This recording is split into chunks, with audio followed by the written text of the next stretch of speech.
Okay, I am Rodessa Jones, and I have directed this vocal choral piece you're about to experience. It is Martin Luther King's Beyond Vietnam speech, A Time to Break Silence. And right now, if you want to close your eyes, you can trade Vietnam for Mexico, for Libya, for any of those places, Palestine, and of course Syria, if you want to close your eyes, because ain't nothing changed, y'all. So we got to break through, people. We've got to work to remember the words of a great spiritual man as we move forward in this country, this nation. And this afternoon, I am so happy to be here working with Veterans for Peace. If you don't know Veterans for Peace, I want to introduce you right now to Dennis Riley.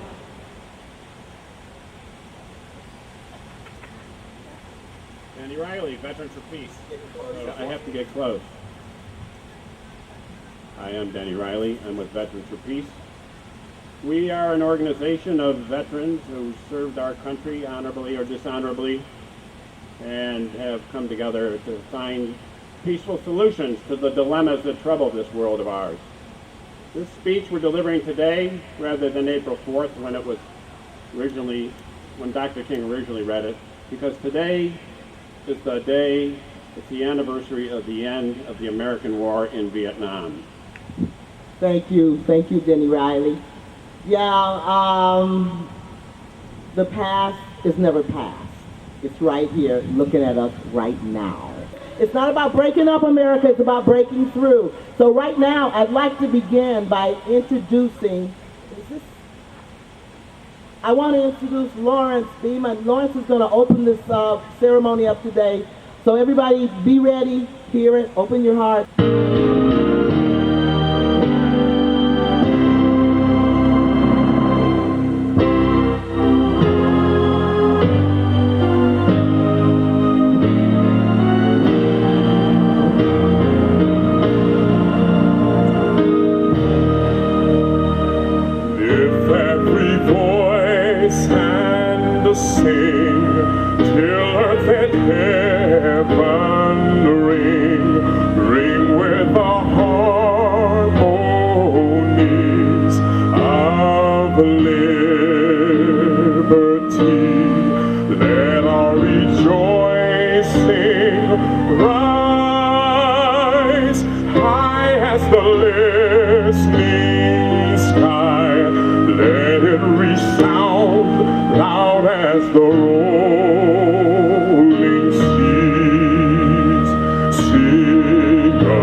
May we forever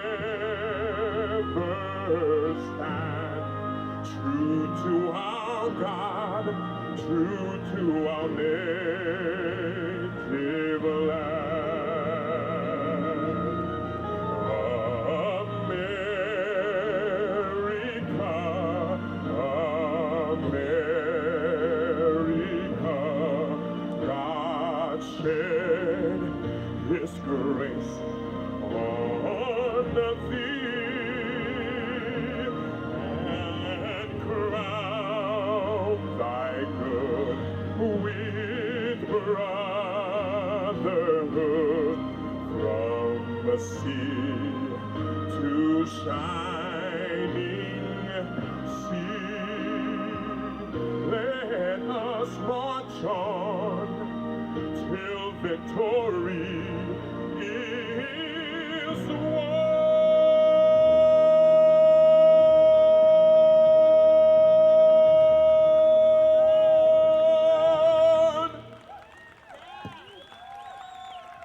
Lawrence B. Thank you, Lawrence. Again, y'all give it up. Isn't he fabulous? He's fabulous. America, America. We are gathered here today to honor the life and legacy of Dr. Martin Luther King Jr. on the 82nd anniversary of his birth, to call for an end to the U.S. wars and occupations in Iraq and Afghanistan, and to call on our country to change course and turn towards humility, humanity, law, and decency. We honor the full legacy of Dr. King's work opposing militarism, racism, and poverty, the true axis of evil in the struggle for peace and justice. We together will now read the complete text of Dr. King's speech, Beyond Vietnam, A Time to Break Silence, which he delivered on April 4, 1967, at a meeting of clergy and laity concerned at Riverside Church in New York City, exactly 1 year before his tragic assassination. We believe that Dr. King's words were both precautionary and prophetic, providing both a diagnosis and a cure, a true revolution of values for our society's gravest illnesses, the giant triplets of racism, extreme materialism, and militarism. So here we go. I come to this magnificent house of worship tonight because my conscience leaves me no other choice. I join with you in this meeting because I am in deepest agreement with the aims and work of the organization which has brought us together, clergy and laymen concerned about Vietnam. The recent statement of your executive committee are the sentiments of my own heart, and I found myself in full accord when I read its opening lines. A time comes when silence is betrayal. That time has come for us in relation to Vietnam. The truth of these words is beyond doubt, but the mission to which they call us is a most difficult one. Even when pressed by the demands of inner truth, men do not easily assume the task of opposing their government's policies, especially in the time of war. Nor does the human spirit move without great difficulty against all the apathy of conformist thought within one's own bosom and in the surrounding world. Moreover, when the issues at hand seem as perplexed as they often do in the cause of this dreadful conflict, we are always on the verge of being mesmerized by uncertainty. But we must move on. Some of us who have already begun to break the silence of the night have found that the calling to speak is often a vocation of agony. But we must speak. We must speak with all the humility that is appropriate to our limited vision. But we must speak. And we must rejoice as well. For surely this is the first time in our nation's history that a significant number of the religious leaders have chosen to move beyond the prophesying of smooth patriotism to the high grounds of a firm dissent based upon the mandates of conscience and the reading of history. Perhaps a new spirit is rising among us. If it is, let it trace the movement well and pray that our own inner being may be sensitive to its guidance, for we are deeply in need of a new way beyond the darkness that seems so close around us. Over the past 2 years, as I've moved to break the betrayal of my own silence and to speak from the burnings of my own heart, as I have called for radical departures from the destruction of Vietnam, many persons have questioned me about the wisdom of my path. At the heart of their concerns, this query has often loomed large and loud. Why are you speaking about war, Dr. King? Why are you joining the voices of dissent? Peace and civil rights don't mix, they say. Aren't you hurting the cause of your people, they ask. And when I hear them, though I understand the source of their concern, I am nevertheless greatly saddened. For such questions mean that the inquirers have not really known me, my commitments, or my calling. Indeed, their questions suggest that they do not know the world in which they live. In the light of such tragic misunderstandings, I deem it of signal importance to try to state clearly, and I trust concisely, why I believe the path from Dexter Avenue Baptist Church, the church in Montgomery, Alabama, where I began my pastorate, leads clearly to this sanctuary tonight. I come to this platform tonight to make a passionate plea to my beloved nation. This speech is not addressed to Hanoi or to the National Liberation Front. It is not addressed to China or to Russia. Nor is it an attempt to overlook the ambiguity of the total situation and the need for a collective solution to the tragedy of Vietnam. Neither is it an attempt to make North Vietnam or the National Liberation Front paragons of virtue, nor to overlook the role they can play in a successful resolution of the problem. While they both may have justifiable reasons to be suspicious of the good faith of the United States, life and history give eloquent testimony to the fact that conflicts are never resolved without trustful give and take on both sides. Tonight, however, I wish not to speak with Hanoi and the NLF, but rather to my fellow Americans who, with me, bear the greatest responsibility in ending a conflict that has exacted heavy price on both continents. Since I am a preacher by trade, I suppose it is not surprising that I have 7 major reasons for bringing Vietnam into the field of my moral vision. There is at the outset a very obvious and almost facile connection between the war in Vietnam and the struggle I and others have been waging in America. A few years ago, there was a shining moment in that struggle. It seemed as if there was a real promise of hope for the poor, both black and white, through the poverty program. There were experiments, hopes, new beginnings. Then came the buildup in Vietnam, and I watched the program broken and eviscerated as if it were some idle political plaything of a society gone mad on war. And I knew that America would never invest the necessary funds or energies in rehabilitating its poor so long as adventures like Vietnam continued to draw men and skills and money like some demonic, destructive suction tube. So I was increasingly compelled to see the war as an enemy of the poor and to attack it as such.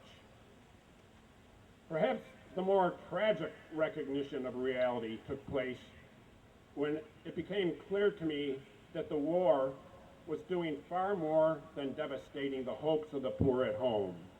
It was sending their sons and their brothers and their husbands to fight and to die in extraordinarily high proportions relative to the rest of the population. We were taking the young black men who had been crippled by our society and sending them 8,000 miles away to guarantee liberties in Southeast Asia, which had not been found in Georgia or Harlem. So we have been repeatedly faced with the cruel irony of watching Negroes and white boys on TV screens as they kill and die together for a nation that has been unable to seat them together in the same schools. So we watch them in brutal solidarity burning the huts of a poor village, but we realize that they would never live on the same block in Detroit. I could not be silent in the face of such cruel manipulation of the poor. My third reason moves to an even deeper level of awareness, for it grows out of my experience in the ghettos of the North over the last 3 years, especially the last 3 summers. As I have walked among the desperate, rejected, and angry young men, I have told them that Molotov cocktails and rifles would not solve their problems. I have tried to offer them my deepest compassion while maintaining my conviction that social change comes most meaningfully through nonviolent action. But they ask, and rightly so, what about Vietnam? They ask if our own nation wasn't using massive doses of violence to solve its problems, to bring about changes it wanted. Their questions hit home, and I knew that I could never again raise my voice against the violence of the oppressed in the ghettos without having first spoken clearly to the greatest purveyor of violence in the world today, my own government. For the sake of those boys, and for the sake of this government, for the sake of the hundreds of thousands trembling under their violence, I cannot be silent. For those who ask the questions, aren't you a civil rights leader? And thereby mean to exclude me from the movement for peace, I have this further answer. In 1957, when a group of us formed the Southern Christian Leadership Conference, we chose as our motto to save the soul of America.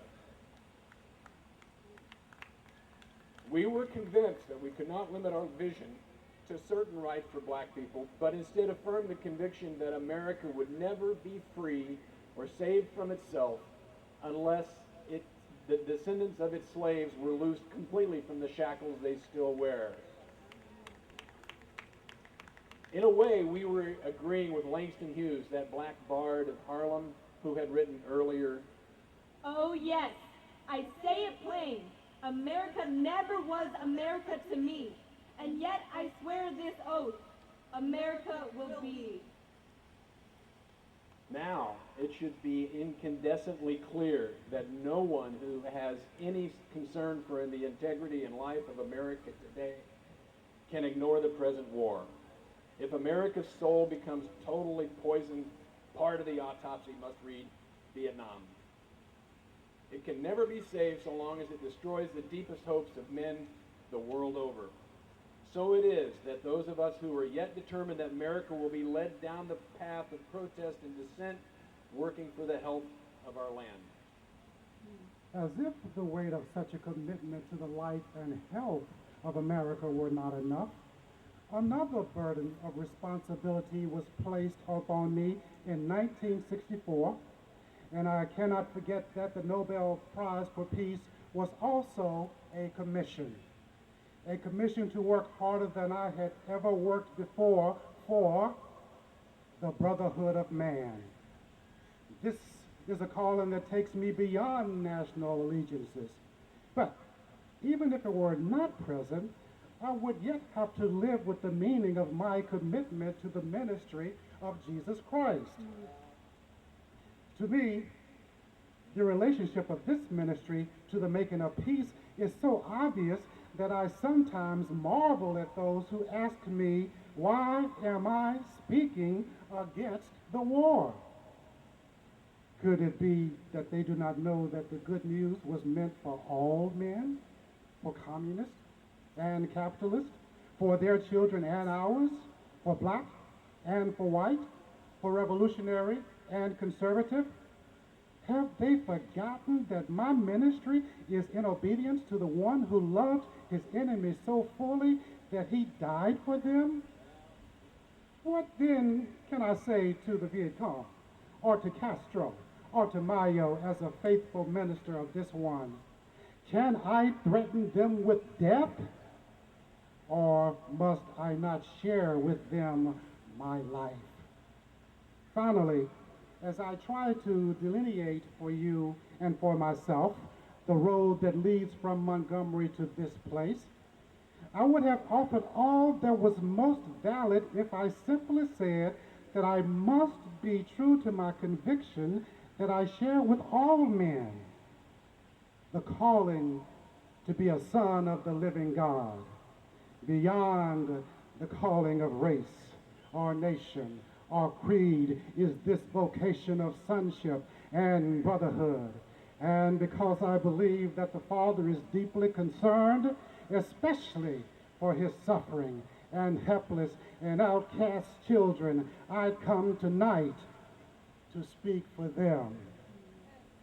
This I believe to be the privilege and the burden of all of us who deem ourselves bound by allegiances and loyalties which are broader and deeper than nationalism, and which go beyond our nation's self-defined goals and positions.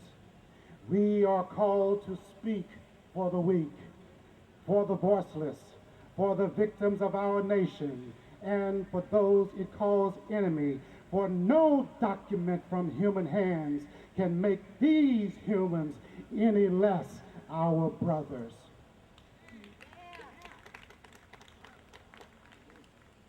And as I ponder the madness of Vietnam and search within myself for ways to understand and respond to compassion, my mind goes constantly to the people of that peninsula. I speak now not of the soldiers of each side, not of the junta in Saigon, but simply of the people who have been living under the curse of war for almost 3 continuous decades now. I speak of them too, because it is clear to me that there will be no meaningful solution until some attempt is made to know them and to hear their broken cries. They must see Americans as strange liberators. The Vietnamese people proclaimed their own independence in 1945 after a combined French and Japanese occupation and before the Communist Revolution in China. They were led by Ho Chi Minh. Even though they quoted the American Declaration of Independence in their own document of freedom, we refuse to recognize them. Instead, we decide to support France in its reconquest of their former colony. Our government felt then that the Vietnamese people were not ready for independence, and we again fell victim to the deadly Western arrogance that has poisoned the international atmosphere for so long. With that tragic decision, we rejected a revolutionary government seeking self-determination and a government that had been established not by China, for whom the Vietnamese have no great love, but by clearly indigenous forces that included some communists. For the peasants, this new government meant real land reform, one of the most important needs in their lives. For 9 years, following 1945, we denied the people of Vietnam the right of independence. For 9 years, we vigorously supported the French in their abortive effort to recolonize Vietnam. Before the end of the war, we were meeting 80% of the French war costs. Even before the French were defeated at Dien Bien Phu, they began to despair of the reckless action. But we did not. We encouraged them with our huge financial and military supplies to continue the war, even after they had lost the will. Soon, we would be paying almost the full cost of this tragic attempt at recolonization. After the French were defeated, it looked as if independence and land reform would come again through the Geneva Agreements. But instead, there came the United States, determined that Ho should not unify the temporarily divided nation. And the peasants watched again as we supported one of the most vicious modern dictators, our chosen man, Premier Jim. The peasants watched and cringed as Jim ruthlessly routed out all opposition, supported their extortionist landlords, and refused to even discuss reunification with the North.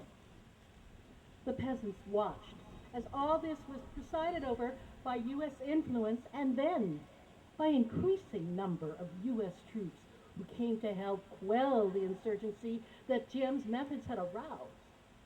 When Jim was overthrown, they may have been happy, but the long, long line of military dictatorships seemed to offer no real change, especially in terms of their need for land and peace. The only change came from America as we increased our troops' commitments in support of governments which were singularly corrupt, inept, and without popular support. All the while, the people read our leaflets and received regular promises of peace and democracy and land reform. Now they languish under our bombs and consider us, not their fellow Vietnamese, the real enemy. They move sadly and apathetically as we herd them off the land of their fathers into concentration camps where minimal social needs are rarely met. They know they must move or be destroyed by our bombs. So they go, primarily women and children and the aged. They watch as we poison their water, as we kill 1 million acres of their crops. They must weep as the bulldozers roar through their areas, preparing to destroy the precious trees. They wander into the hospitals with at least 20 casualties from American firepower for one Viet Cong inflicted injury.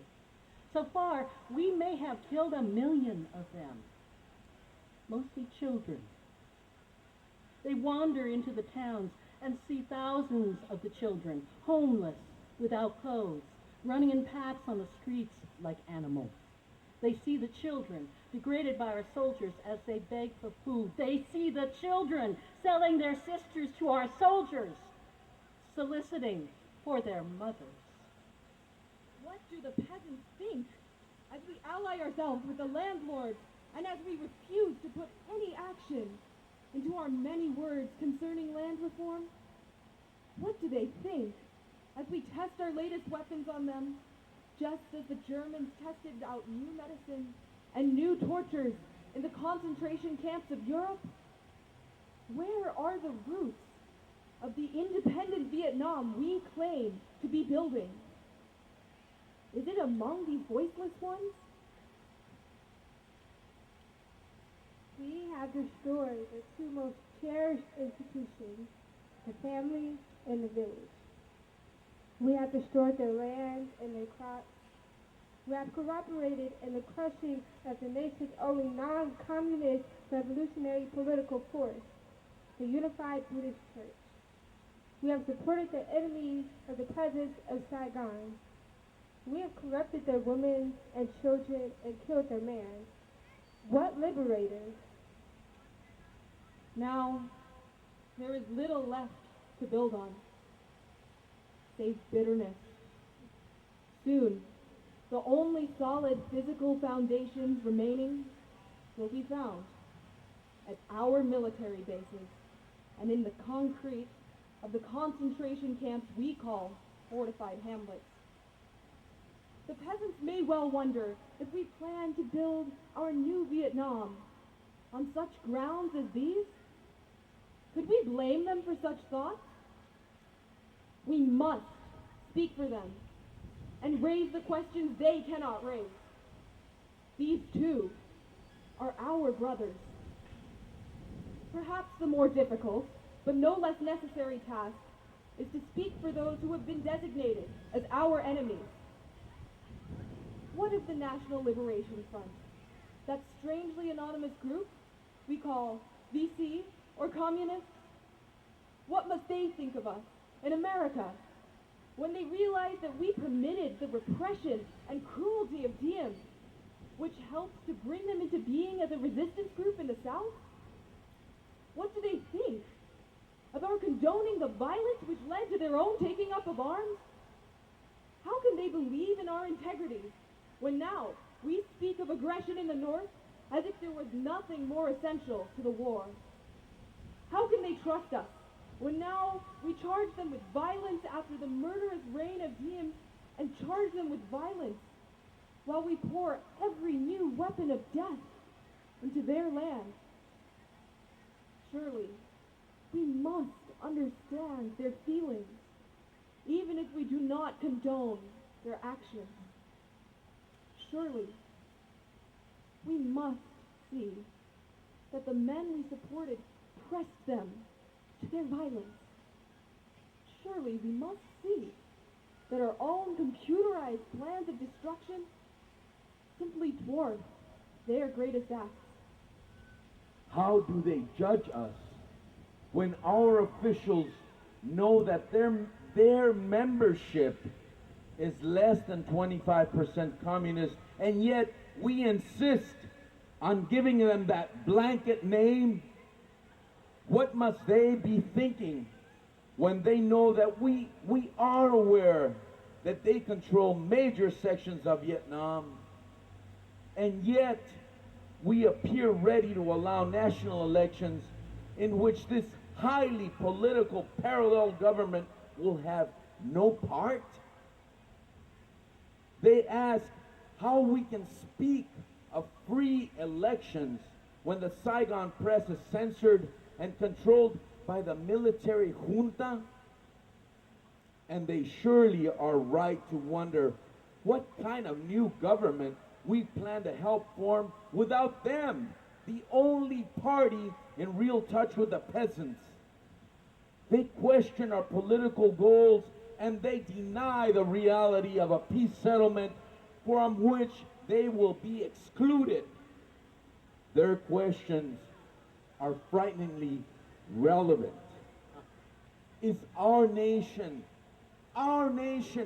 planning to build on political myth again, and then shore it up with the power of new violence?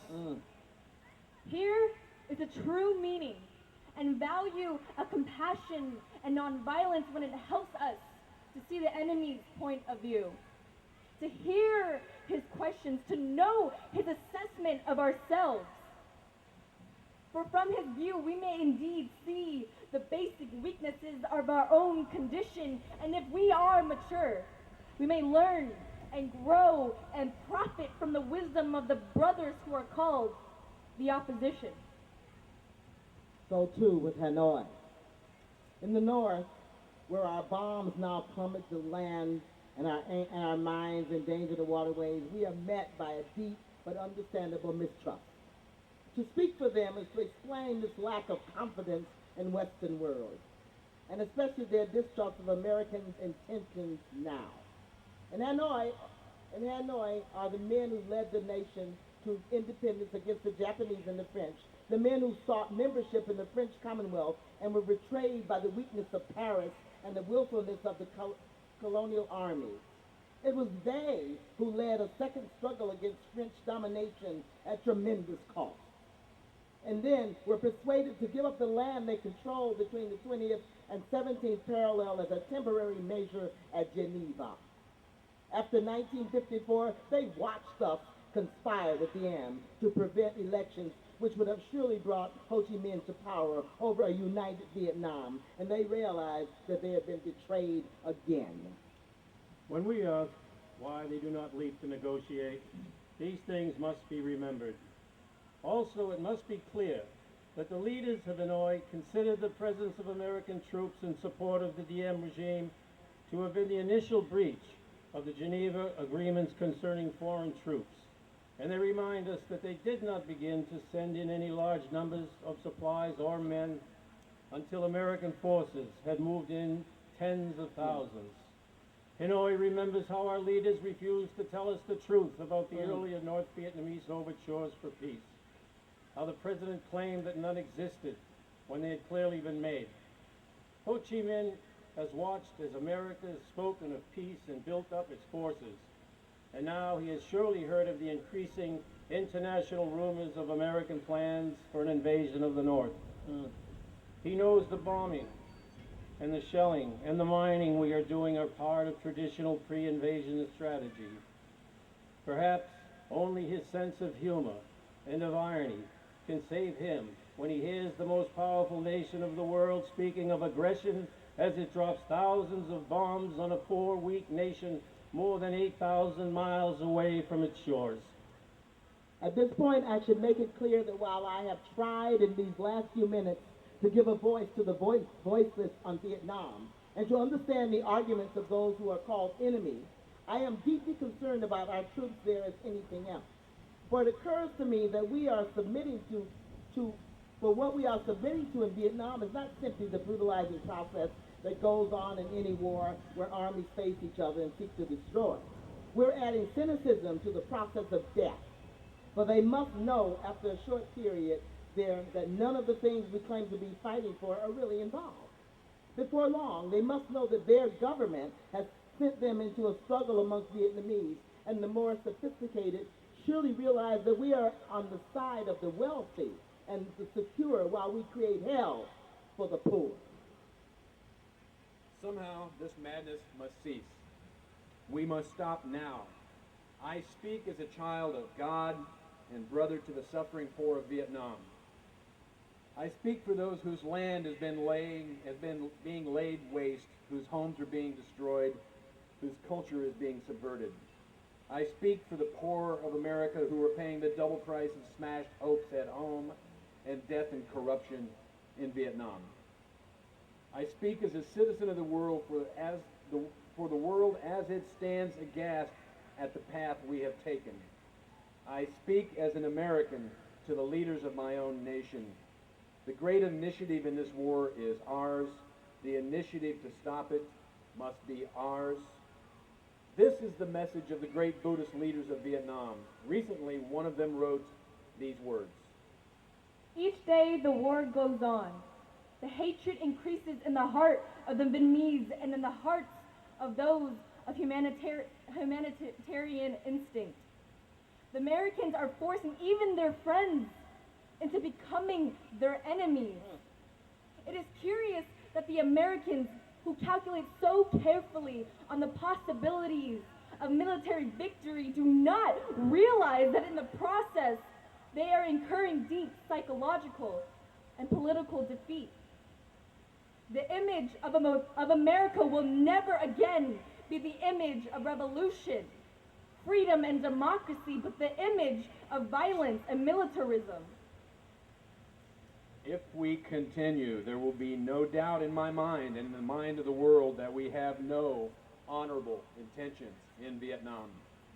It will become clear that our minimal expectation is to occupy it as an American colony, and men will not refrain from thinking that our maximum hope is to goad China into a war so that we may bomb her nuclear installations. If we do not stop our war against the people of Vietnam immediately, the world will be left with no other alternative than to see this as some horribly clumsy and deadly game we have decided to play. The world now demands a maturity of America that we may not be able to achieve. It demands that we admit that we have been wrong from the beginning of our adventure in Vietnam, that we have been detrimental to the life of the Vietnamese people. The situation is one in which we must be ready to turn sharply from our present ways. In order to atone for our sins and errors in Vietnam, we should take the initiative in bringing a halt to this tragic war. I would like to suggest 5 concrete things that our government should do immediately to begin the long and difficult process of extricating ourselves from this nightmarish conflict. 1. End all bombing in North and South Vietnam. 2. Declare a unilateral ceasefire in the hope that such action will create the atmosphere for negotiation. 3. Take immediate steps to prevent other battlegrounds in Southeast Asia by curtailing our military buildup in Thailand and our interference in Laos. 4. Realistically accept the fact that the National Liberation Front has substantial support in South Vietnam and must thereby play a role in any meaningful negotiations and in any future Vietnam government. 5. Set a date that we will remove all foreign troops from Vietnam in accordance with the 1954 Geneva Agreement. Joshua fit the battle of Jericho, Jericho, Jericho. Joshua fit the battle of Jericho. Put your hands together. And the walls come tumbling down. Oh, Joshua fit the battle of Jericho, Jericho, Jericho. Joshua fit the battle of Jericho. And the walls come tumbling down. You can talk about the man named Gideon. You can talk about the man named Saul. But there's none like good old Joshua at the battle of Jericho. Oh, Joshua fit the battle of Jericho, Jericho, Jericho. Joshua fit the battle of Jericho. And the walls come tumbling down. Upon those walls of Jericho, they march with spear in hand, and demand those cheering to shout, ha, and the battle was in their hand. Oh, Joshua fit the battle of Jericho, Jericho, Jericho. Joshua fit the battle of Jericho, and the walls come tumbling down. Oh, Joshua fit the battle of Jericho, Jericho, Jericho. Joshua fit the battle of Jericho, and the walls come tumbling down, and the walls come tumbling down, and the walls come tumbling down, and the walls come tumbling down.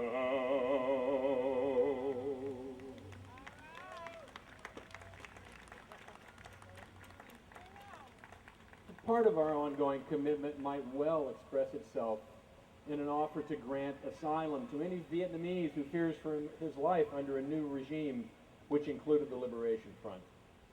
Then we must make whatever reparations we can for the damage we have done. We must provide the medical aid that is badly needed and making it available in this country if necessary. Meanwhile, we in the churches and synagogues have a continuing task while we urge our government to disengage itself from a disgraceful commitment. We must continue to raise our voices.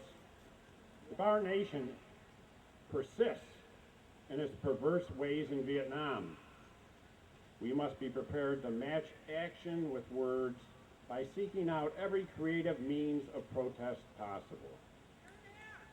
As we counsel young men concerning military service, we must clarify for them our nation's role in Vietnam and challenge them with the alternative of conscientious objection. I am pleased to say that this is the path now being chosen by more than 70 students at my own alma mater, Morehouse College, and I recommend it to all who find American course in Vietnam a dishonorable and unjust one. Moreover, I would encourage all ministers of draft age to give up their ministerial exemptions and seek status as conscientious objectors. These are the times for real choices and not false ones. We are at the moment when our lives must be placed on the line if our nation is to survive its own folly.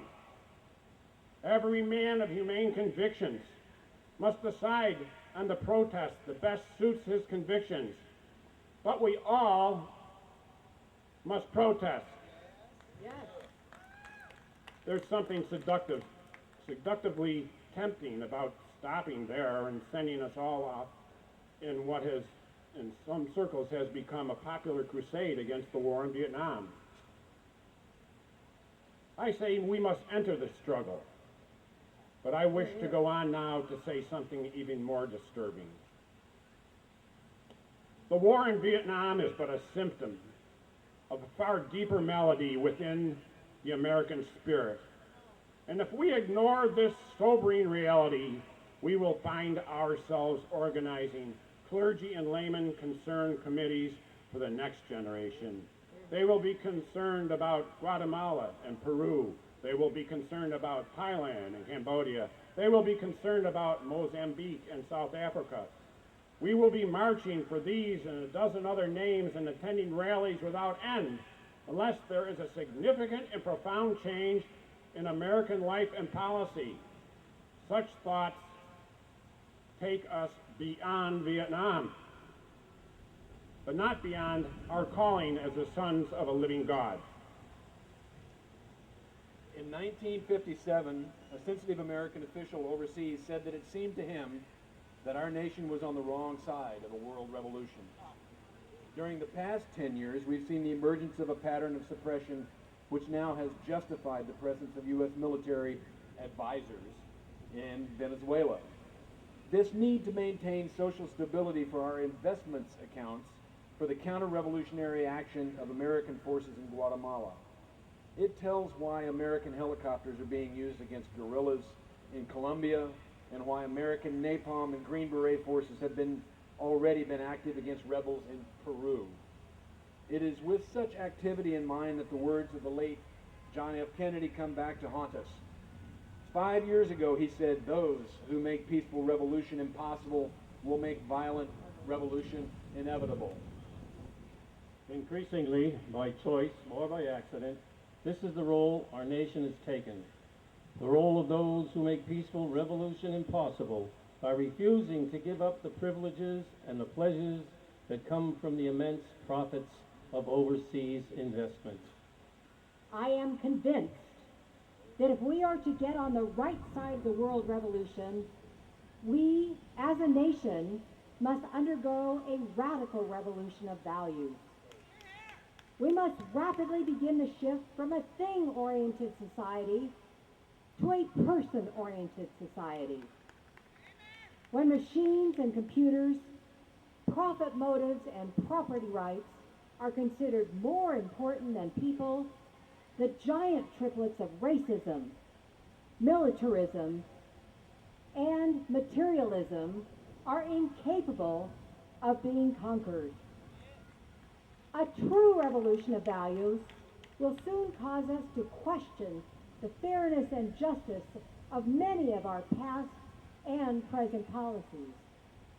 On the one hand, we are called to play the Good Samaritan on life's roadside, but that will be only an initial act. One day, we must come to see that the whole Jericho Road must be transformed so that men and women will not be constantly beaten and robbed as they make their journey on life's highway. True compassion is more than flinging a coin at a beggar. It is not haphazard and superficial. It comes to see that an edifice which produces beggars needs restructuring. A true revolution of values will soon look uneasily on the glaring contrast of poverty and wealth. With righteous indignation, we'll look across the seas and see individual capitalists of the West investing huge sums of money in Asia, Africa, and South America, only to take the profits out with no concern for the social betterment of the countries and say, "This is not just." It will look at our alliance with the landed gentry of Latin America and say, "This is not just." The Western arrogance of feeling that it has everything to teach others and nothing to learn from them is not just. A true revolution of values will lay hands on the world order and say of war, this way of settling differences is not just. This business of burning human beings with napalm, of filling our nation's homes with orphans and widows, of injecting poisonous drugs of hate into veins of people normally humane, of sending men home from dark and bloody battlefields, physically handicapped and psychologically deranged, cannot be reconciled with wisdom, justice, and love. A nation that continues year after year to spend more money on military defense than on programs of social uplift is approaching spiritual death. America, the richest and most powerful nation in the world, can well lead the way in this revolution of values. There is nothing except a tragic death wish to prevent us from reordering our priorities so that the pursuit of peace will take precedence over the pursuit of war. There is nothing to keep us from molding a recalcitrant status quo with bruised hands until we have fashioned it into a brotherhood. This kind of positive revolution of values is our best defense against communism. War is not the answer. Communism will never be defeated by the use of atomic bombs or nuclear weapons.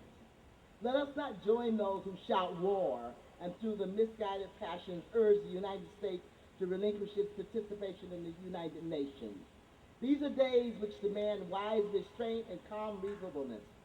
We must not call everyone a communist or an appeaser who advocates the seating of Red China in the United Nations and who recognizes that hate and hysteria are not the final answers to the problems of these turbulent days.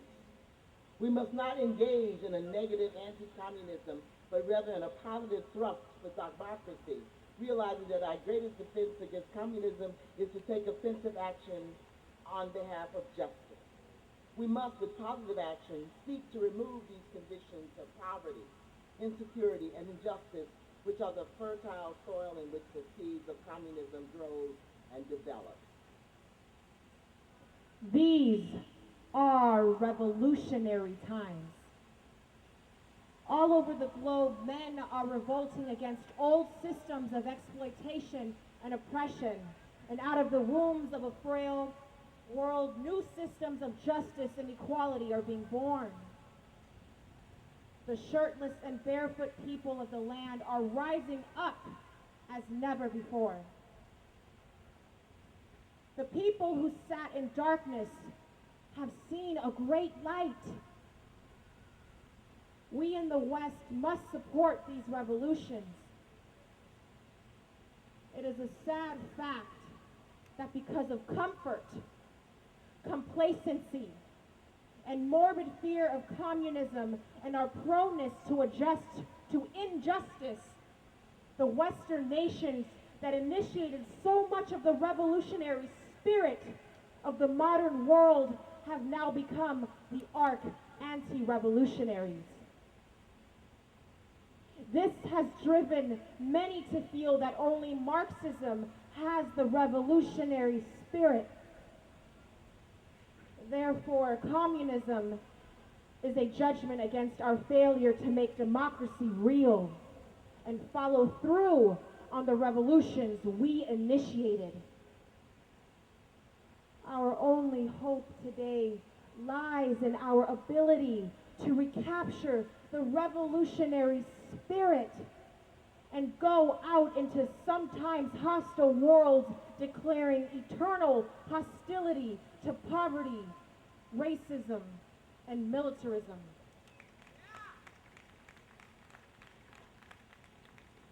With this powerful commitment, we shall boldly challenge the status quo and unjust mores, and thereby speed the day when every valley shall be exalted, and every mountain and hill shall be made low, and the crooked shall be made straight, and the rough places plain.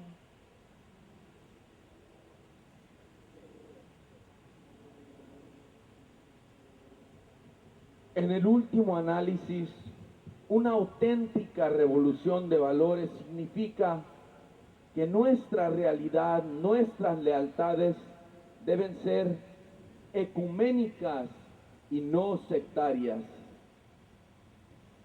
A genuine revolution of values means, in the final analysis, that our loyalties must become ecumenical rather than sectional.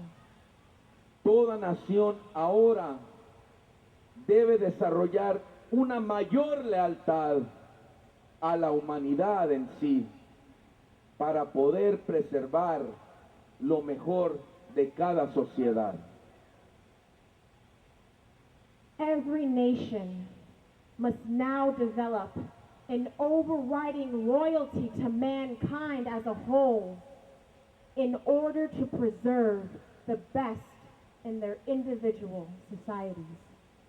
This call for a worldwide fellowship that lives neighborly concern beyond one's tribe, one's race, one's class and nation is in reality a call for an all-embracing and unconditional love for all men. This oft-misunderstood and misinterpreted concept, so readily dismissed by the Nietzsches of the world as a weak and cowardly force, has now become an absolute necessity for the survival of man. When I speak of love, I'm not speaking of some sentimental, weak response. I'm speaking of that force which all of the great religions have seen as the supreme unifying principle of life. Love. Love is somehow the key that unlocks the door which leads to ultimate reality. This Hindu, Muslim, Christian, Jewish, Buddhist belief about ultimate reality is beautifully summed up in the first epistle of St. John, which says, Let us love one another, for love is God, and everyone that loveth is born of God, and knoweth God. He that loveth not knoweth not God, for God is love. If we love one another, God dwelleth in us, and his love is perfected in us. Let us hope that this spirit will become the order of the day. We can no longer afford to worship the God of hate or bow before the altar of retaliation. The oceans of history are made turbulent by the ever-rising tides of hate. History is cluttered with the wreckage of nations and individuals that pursued this self-defeating path of hate. As Arnold Toynbee says, love is the ultimate force that makes for the saving choice of life and good against the damning choice of death and evil. Therefore, the first hope in our inventory must be the hope that love is going to have the last word. We are now faced with the fact that tomorrow is today. We are confronted with the fierce urgency of now. In this unfolding conundrum of life and history, there is such a thing as being too late. Procrastination is still the thief of time. Life often leaves us standing bare, naked, and dejected with a lost opportunity. The tide in the affairs of men does not remain at the flood. It ebbs. We may cry out desperately for time to pause in her passage, but time is deaf to every plea and rushes on. Over the bleached bones and jumbled residue of numerous civilizations are written the pathetic words, too late.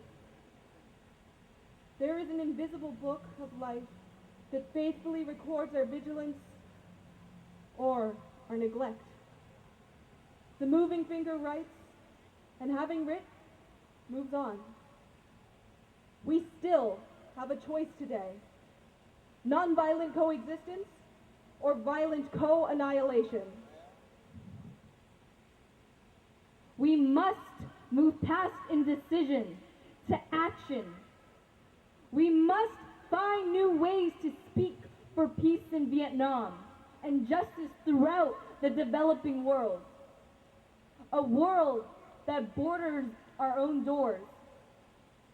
If we do not act, we shall surely be dragged down the long, dark, and shameful corridors of time, reserved for those who possess power without compassion, might without morality, and strength without sight.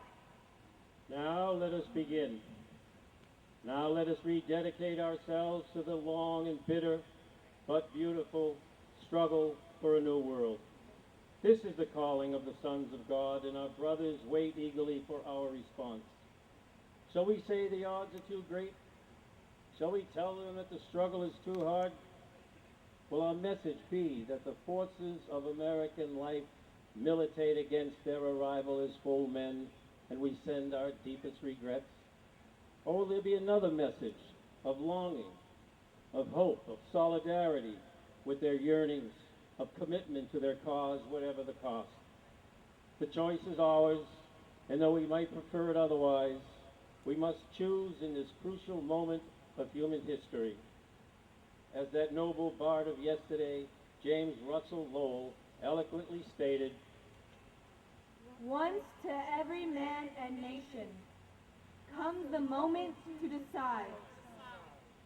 In the strife of truth and falsehood, for the good or evil side, some great cause, God's new Messiah, offering each the bloom or blight, and the choice goes by forever, twixt that darkness and that light.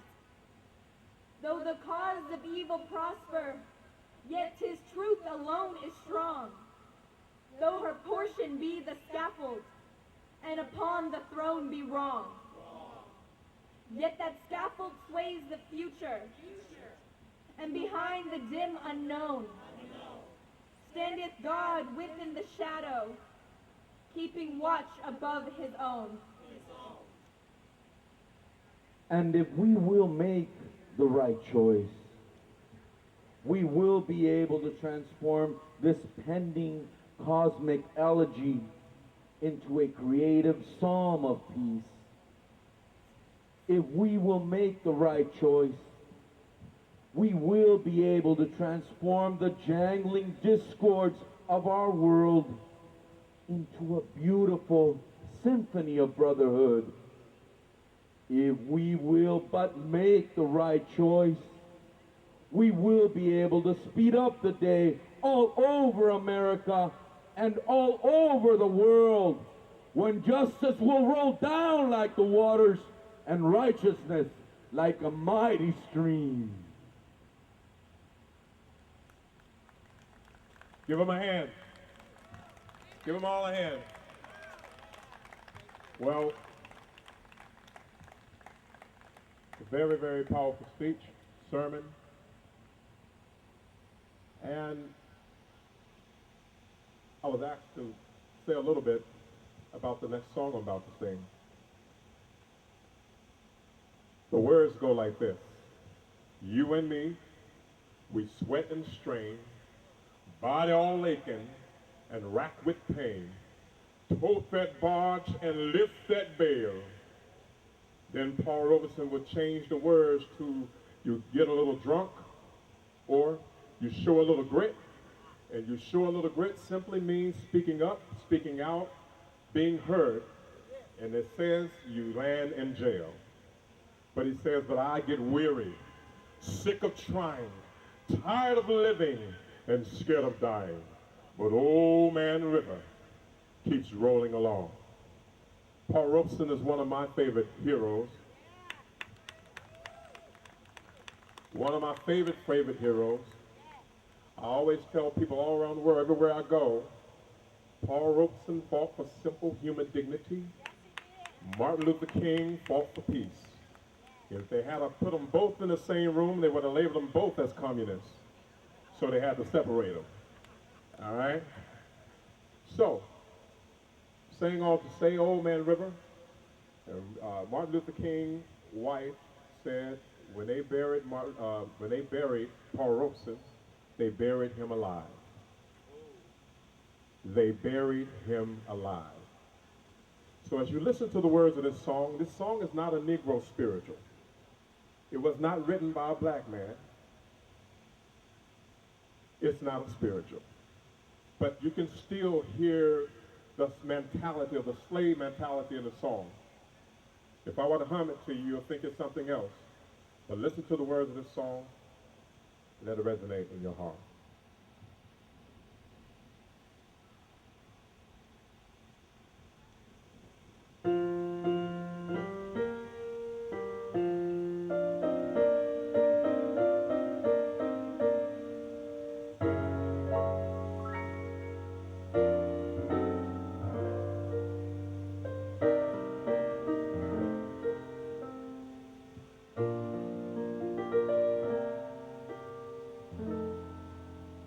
There's an old man called the Mississippi. That's the old man that I like to be. What does he care if the world's got troubles? What does he care if the land ain't free? That old man, the river, that old man, the river, he must know something, but don't say nothing. He keeps on rolling, he keeps on rolling along. Now he don't plant taters, and he don't plant cotton, but them that plant them is soon forgotten. But old man Ripper, he keeps on rolling along.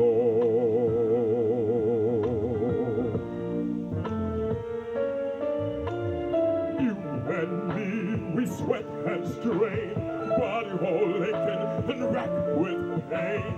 Tote that barge, lift that bale, you get a little drunk and you lands in jail.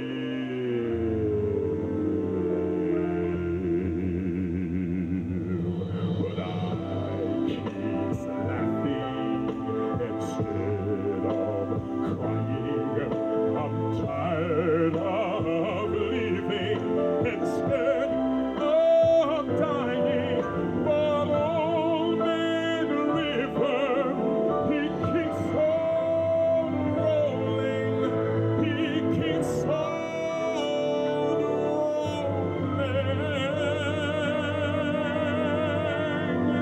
rolling.